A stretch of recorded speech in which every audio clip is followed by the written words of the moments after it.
Claudinei, boa noite. Parabéns aí pela vitória, né? Eu queria que você analisasse, avaliasse também, explicasse as tuas escolhas hoje nas mudanças do time, né? Principalmente no meio-campo, com a entrada do Denner ao lado do Nares ali. O que é que você pensou? Se você acha que faltou intensidade no primeiro tempo ao time jogada pelos lados. E em relação ao Nares, como você viu a apresentação dele em campo hoje? Boa noite.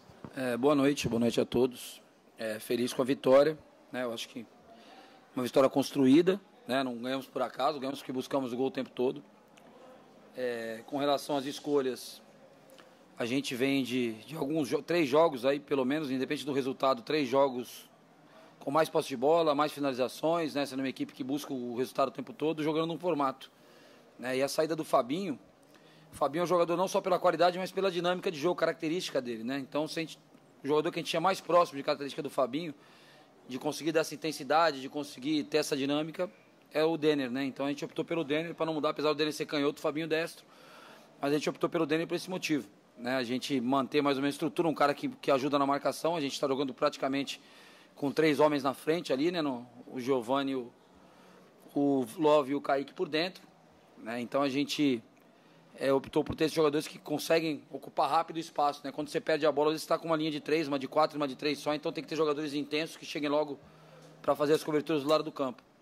Então a escolha foi por isso, né? Não acho que faltou intensidade no primeiro tempo, a gente talvez pudesse ter jogado um pouquinho mais pelo lado, né? Poderíamos ter jogado, aí faltou regular um pouquinho a altura dos laterais, né? Em algum momento a gente estava fazendo uma saída de 4, que a gente fala, né? Com 4, com os 2 zagueiros laterais, os laterais estavam espetando muito, em algum momento o lateral não estava dando linha de passe. Em alguns momentos o lateral deu linha de passe, por causa do Eduardo não recebeu o passe para a gente progredir pelo lado, né? Então a gente começou a achar passe por dentro, até com uma certa facilidade no começo do jogo. Depois a Chapecoense bloqueou o centro do campo, a gente deveria ter jogado um pouquinho mais pela lateral, foi o que eu pedi no intervalo para eles, uma correção que a gente fez no intervalo.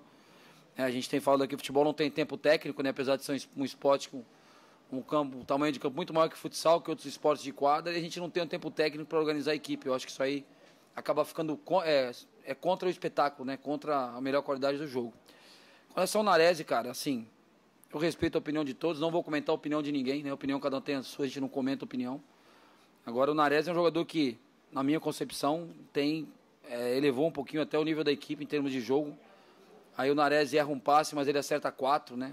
Um jogador, se for fazer estatística de passes vencedores do Nares, é muito alta, né? Ele dá aquele passe que rompe a primeira linha, já acerta, já acha o companheiro. E quem arrisca mais, erra mais também, né? Se o Nares fosse um volante que fica tocando a bola de um zagueiro para o outro, atrasando a bola para o goleiro, ele não ia errar nenhum passe o jogo inteiro. Jogo que joga para frente, na minha opinião, não só a minha opinião, né?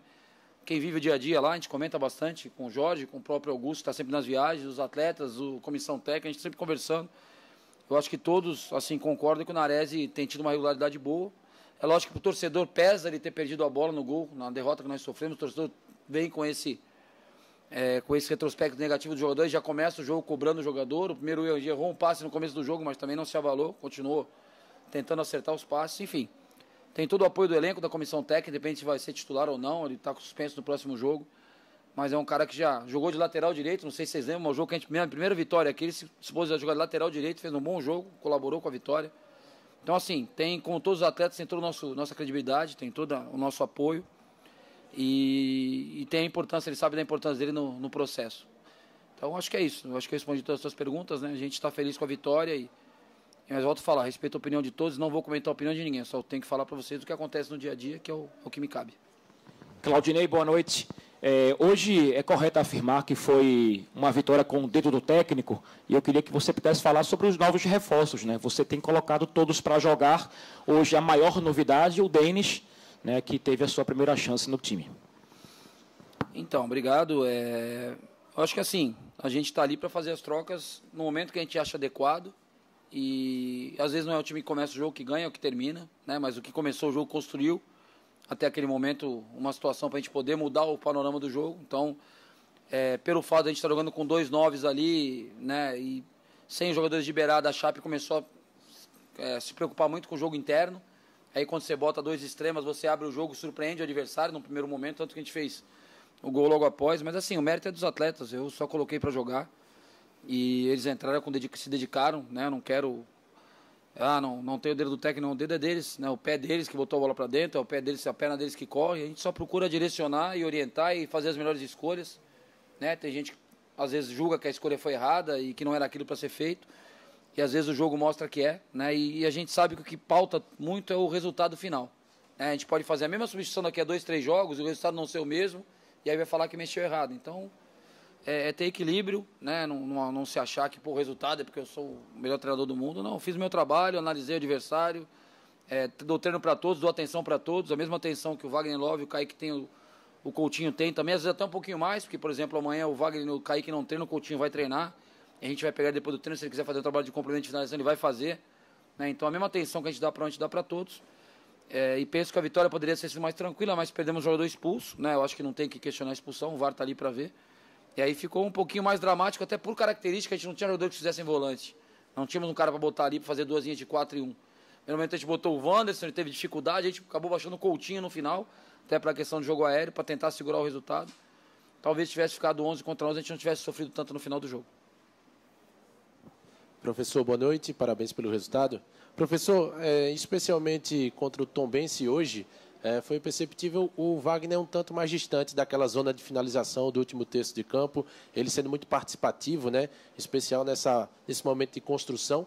É algo trabalhado por vocês, é algo instintivo, é algo percebido pelo jogador que é bem experiente e que ele percebe e executa durante a partida. E um outro ponto, o senhor hoje teve que substituir o alemão, saiu ali, sofreu uma pancada e provavelmente no próximo jogo terá o retorno do Thierry. Queria que o senhor pudesse falar sobre essa questão, a importância de uma possível volta do capitão da equipe e um pilar do elenco também. Obrigado. Obrigado, boa noite. Então, em primeiro lugar, a questão do Wagner. Você está falando de 2 jogos onde o adversário joga com 3 volantes ali por dentro, né, com uma trinca. Geralmente, quando se joga, né, com esse formato aqui, você tem mais espaço nas costas dos médios aqui, que a gente fala, eu falo, né, na costela do volante adversário, aqui do lado do volante adversário, é onde está o espaço para jogar. Então, o Wagner e o Kaique se alternam, né? Um sai para receber a bola e o outro ataca a profundidade. Então, fica um lado a lado com o Giovani, outro mais fixo na área, eles vão revezando. No final do jogo, quando eu coloco o Coutinho, o Facundo e o Wanderson, o Wagner virou um 10. Aí ele é para jogar como 10, como meia mesmo, para sair mais da área. E aí, lógico, que a gente faz 1-0, a gente orienta o Coutinho que está mais descansado. Na hora que perdesse a bola, ele vinha marcar. E na hora que roubasse a bola, ele ajudava na fase ofensiva. A gente deixou o Wagner um pouquinho mais fora da marcação. Mas a ideia é essa, quando a gente tem esse jogo interno. Não sei se você lembra uma jogada aqui no primeiro tempo, que a bola entra no Wagner, ele vai no Juba para ele cruzar. Então é o jogo dentro e fora que a gente gosta de fazer e está tentando fazer, né, aqui no esporte, com movimentação. A gente não está fazendo um jogo posicional, é um jogo de movimentação no último terço, ali dentro do campo do adversário. E aí o Wagner e o Kaique são jogadores que têm aquele primeiro toque na bola deles é bom, o primeiro contato que eles dominam bem para passar, assim como o Giovani. O Juba também tem se revelado um jogador importante nesse entrelinhas aí. E a gente está apostando nisso aí. Eu acho que o formato, por enquanto, é esse. A gente, em algum momento, achar que tem que mudar o formato para ganhar os jogos. É o que eu falei. A gente veio aqui para tentar ganhar o máximo de jogos que a gente puder até o final da competição, né? E não vim aqui para falar, vou fazer do jeito que eu gosto, que eu estou acostumado, até porque eu não vinha jogando no losango e a gente está jogando no losango aqui no esporte, porque eu acho que é a melhor maneira de vencer. Se amanhã eu achar que a melhor maneira de vencer é num 4-3-3 com 2 caras abertos, eu vou fazer, né? E os atletas vão entender, e quem entrar em campo vai correr, e quem entrar depois vai se dedicar também. O Thierry, desculpa. A questão do alemão, o alemão saiu com cãibra, não foi lesão, né? Ele teve cãibra, pelo que ele falou para mim. O Thierry volta a treinar com o grupo possivelmente no sábado, né? E é uma coisa, eu acho muito prematura a gente pensar nele como titular para o jogo de terça-feira, até sob pena da gente perder o Thierry para o resto do campeonato, né? Então acho que o alemão tem feito jogos consistentes aí, não tem comprometido, né? A gente sabe da importância do Thierry, do que ele vinha jogando aqui, vários times de Série A atrás do Thierry, a gente sabe disso. Mas até pela importância dele, a gente tem que ter um cuidado de não colocar o cara numa situação de risco, né? Pô, bota o Thierry, daqui a pouco ele machuca, acabou o ano pro Thierry. Então a gente vai ter esse cuidado, junto com o departamento médico. Aqui ninguém toma decisão sozinho, né? A gente conversa, a gente vê com o DM, com a fisioterapia, com preparação física. E vamos tomar a melhor decisão para o esporte. Se a melhor decisão for o esporte, for segurar um pouquinho mais o Thierry, para ele se recuperar um pouquinho mais e estar mais inteiro, a gente vai fazer isso sem problema nenhum, né? Até porque o alemão vem dando conta com o recado. O Chico entrou hoje numa furiosa, numa fogueira e tirou muitas bolas de cabeça, participou bem do jogo mais uma vez, né? Eu acho que é um zagueiro também promissor aí que o esporte tem. O Chico, eu tenho gostado muito, tanto no treino quanto nos jogos que ele participou, acho que é um cara que tem muito potencial. E vamos pensar com calma na situação do Thierry, não vamos adiantar nada, até porque eu acho que o alemão vai ter condições de jogo, e se o alemão tiver, possivelmente vou ser um pouquinho mais conservador com o Thierry. Ô, Claudinei, pegando o embalo no sistema defensivo, aquele jogo contra o Ituano, que o Sport perdeu alguns gols e o Ituano foi muito competente na frente, né? Foi um jogo fora da curva, né? Porque o Sport geralmente não toma muitos gols. Nos últimos 3 jogos, inclusive, o Sport tomou apenas 1 gol, né? E sofreu pouco. O Saulo, nos últimos 2 jogos, praticamente não tocou na bola. O Denis também não teve muito trabalho hoje. Queria que você falasse em relação a esse setor, porque considero que realmente foi fora da curva aquele jogo contra o Ituano. O normal do Sport é esse, né? Sofrer poucos gols e o time mostrar uma segurança. E você que tem acessos, inclusive um recente com o Avaí, tem 36 pontos a disputar o Sport, né? Em 12 jogos. É difícil, é fácil? Qual a sua opinião em relação a tirar 5 a 8 pontos? Que caiu para 5, né? Mas ainda tem a rodada, o complemento da rodada ainda, para o Sport chegar no G4. Então, com relação à defesa, cara, eu concordo plenamente com você, com a tua colocação. Foi um jogo atípico, né? Os gols que a gente tomou contra o Ituano, os gols normalmente a gente não toma, né? A gente tomou gols, às vezes, de cabeça, com a defesa posicionada dentro da área e perdemos o duelo aéreo. Então, é uma coisa que a gente trabalha. Inclusive, naquela semana do Ituano, por incrível que pareça, foi uma semana que a gente fez 2 ou 3 treinamentos voltados para isso. Aí tu vai no... Por isso que futebol é apaixonante, né? E, às vezes, é um momento irritante, porque a gente perde o controle na hora do jogo, né? Um momento, um descuido, né? Uma desatenção. Então, foi fora da curva. E, assim, eu acho que é mais importante frisar, assim, a gente tem tido uma consciência defensiva. Eu até brinquei com o Jorge outro dia, quando a gente optou, não, vamos colocar o Denis. A gente trouxe o Denis, um cara experiente. A gente pediu para a diretoria para trazer um goleiro com essa experiência, porque a gente sabe que vem a cobrança na saída do Maílson, viria a cobrança em cima dos goleiros que estavam aqui. E ainda brinquei com o Jorge, falei, pô, mas se fosse tanto eu quanto você nos últimos 2 jogos, o resultado talvez fosse o mesmo, né? Nos últimos 3 jogos, porque a gente está realmente, nossos goleiros não estão precisando fazer milagres, né? Então foram as defesas normais de jogo e saíram bons cruzamentos, o Denis também, o Saulo quando precisou e o Carlos quando jogou. Mas assim, nós não estamos bem defensivamente porque a gente está jogando se defendendo. A gente está roubando a bola no campo de ataque, a gente está jogando a maior parte do tempo, né, agredindo o adversário, marcando alto. A gente não está um time de bloco baixo e especulando o jogo. A gente está se defendendo bem, sendo agressivo, roubando a bola do adversário no campo ofensivo nosso. Lógico que no final do jogo hoje, com 1 a menos, fica difícil. A gente volta para aquele modo sofrimento que a gente não gosta, né? A gente gosta sempre de estar mais seguro defensivamente, mas não com a nossa linha tão próxima do gol. E eu penso que a gente está no caminho certo. Acho que a gente tem que... A tendência é que a gente continue tomando poucos gols, dando poucas chances ao adversário. O adversário está finalizando de fora da área, um cruzamento, outro ali, mas não está chegando tanto.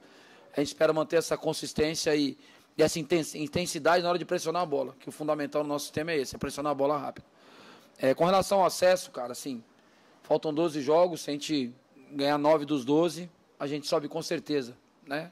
64 pontos, eu acho que dificilmente não dá acesso. Mas, enfim, é difícil, não é fácil não, é difícil, ninguém vai aqui falar que é fácil, mas a gente tem que batalhar jogo a jogo. Essa rodada, com certeza, a gente diminui a diferença para o G4, que tem confronto entre Bahia e Vasco, então, ou diminui 2 pontos para os dois, ou diminui 3 pontos para um dos dois, né? Então, a gente vai diminuir a diferença, vai ficar mais próximo, vamos ter os confrontos. Não jogamos com nenhum dos 4 ainda, temos confrontos e vão ter mais jogos entre si.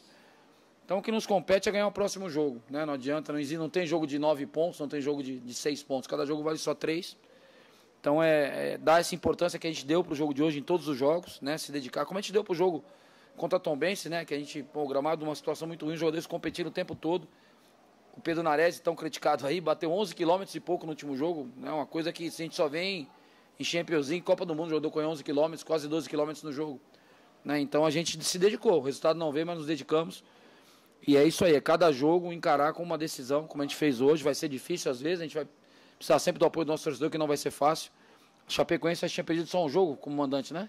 Acho que foi a segunda derrota como mandante, não sei, no campeonato. Como visitante. Era o melhor visitante do campeonato, ou o segundo melhor. Nós vencemos. Não quer dizer que vai ser fácil ganhar de um time que ganhou do Grêmio fora. Acho que ganhou do Bahia fora também, enfim. Empatou com o Vasco, a gente foi e ganhou dos caras. Então, quer dizer, é um time que... Náutico também, então. É um time que, assim, dos que estão lá na frente, ele tirou ponto todo mundo, nós ganhamos deles. Então, é importante esse resultado, é importantíssimo, aliás. Então, é ter os pés no chão, continuar trabalhando, né? Não se contaminar nem com coisa ruim, nem coisa boa. Porque a gente, às vezes, não se blinda de elogio, né? Elogio a gente quer ver, elogio. E aí, quando é a crítica, a gente não vai ver. Não tem nem que se empolgar com o elogio, nem que se enfiar a cabeça num buraco quando for criticado. É ter equilíbrio, trabalhar, acreditar no trabalho que a gente está fazendo, no dia a dia nosso ali, né? A gente está vendo O Jorge está com a gente todo dia ali, a união dos caras, os caras treinando, não tem ninguém com preguiça de treinar. Eles treinam, a gente vai fazer, vamos fazer 2 tempos de 20, não, só vamos fazer mais 10. Eles querem treinar mais, entendeu? Isso aí é difícil você ver hoje. Hoje você vê muitos grupos que o cara acaba o treino, o cara quer pegar as coisas e ir para casa. Os caras almoçam ali, concentrados, almoçam, eles ficam conversando 2, 3 horas depois do almoço, batendo papo, conversando, coisa que acontecia quando eu jogava, que não tinha internet, não tinha celular. Hoje a gente vê isso, cara. A gente vê na hora do lanche ali, os caras na resenha ali, eu tenho um lanche à noite, eu concentro junto com eles no CT. Os caras batendo papo, dando risada, coisa da minha época, isso que não tem mais no futebol, cara. Tem muitos grupos que não tem mais, não. Alguns grupos tem mais. Tem muitos grupos que eu dirigi e o cara tá cada um no seu mundo, cara. O cara tá ali jogando pôquer, o outro no celular, o outro tá fazendo não sei o quê. Eles não, cara, eles se gostam, eles gostam de estar juntos ali, de conversar, de interagir, sabe? Você, faz um lanche da tarde, os caras ficam batendo papo até o jantar, às vezes. Ou janta, eles ficam até o lanche da noite, quando a gente tá fora de casa ali jogando. Então, assim, uma coisa eu posso dar certeza pro torcedor, cara. É um grupo de homens, acepção na palavra, os caras comprometidos, né? E uma diretoria, uma comissão técnica da mesma forma. Tomara que a gente consiga bater o acesso, a gente vai brigar todos os jogos por isso, né? Queira Deus que a gente consiga esse objetivo, vai ser uma baita de uma conquista. Mas independente disso, a cada jogo pode ser que vocês estão aqui com um grupo entre dirigentes, jogadores, comissão técnica, todo o staff, que é sensacional aqui do esporte, pessoal da cozinheiro, motorista, enfim, todo mundo, massagista, todos. São pessoas que trabalham com amor pelo esporte, isso aí pode ter certeza. Né, os caras que estão lá, não estou nem falando eu, o Jorge, que a gente trabalha em vários clubes, mas o pessoal do staff, a entrega deles no dia a dia ali com a gente é uma coisa até difícil de explicar, cara. Tu cai um negócio no chão, já tem 2 pessoas pegando. Esqueceu o apito, tem 4 que não buscar o apito. Então isso aí é entrega de todo mundo, é todo mundo querendo que aconteça. E até por esses funcionários, por esses caras mais humildes do clube, que a gente tem que lutar ainda mais para conseguir o acesso.